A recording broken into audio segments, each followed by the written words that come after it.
है क्या?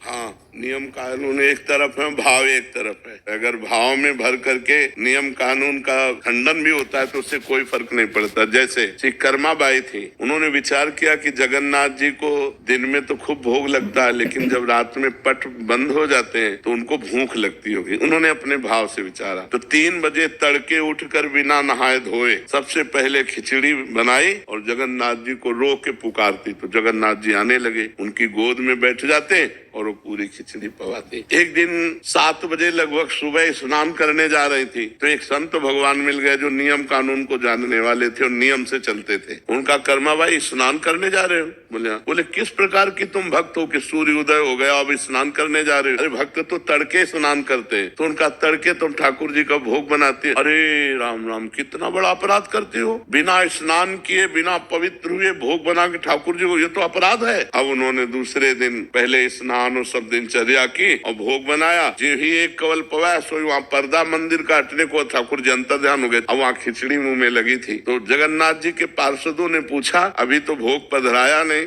ये मुख में भोग कैसे? अरे बोले वो कर्मा बाई और नियम वाले के चक्कर में पड़ गई है तो एक ही कवल में कर्मा बाई से कह दो मैं नियमों से प्रसन्न नहीं होता, मैं प्रेम से प्रसन्न होता हूँ। तो जब कभी भाव से भक्त पवाता है तो भगवान पाते हैं, नियमों के अनुसार नहीं। नियमावली तो प्रेम प्राप्ति के लिए है। भाव का भूखा हूं मैं, ना कि नियम का भूखा हूं मैं। सेवा में प्रधानता भाव की होनी चाहिए, नियम की नहीं। इसके बाद ये चढ़ना, इसके बाद ये चढ़ना, एक नियम की तरह पूरा हो गया, भाव तुम्हारा बना नहीं। अगर खूब उत्साह है अंदर और बड़े भाव से गए तो भगवान उससे प्राप्त पाते हैं। एक चुल्लू जल, एक तुलसी दल, एक फल या एक फूल भाव से मुझे समर्पित कर दिया जाए तो मैं उसे खा लेता हूँ। अगर भाव नहीं है तो नियम का कोई महत्व नहीं है।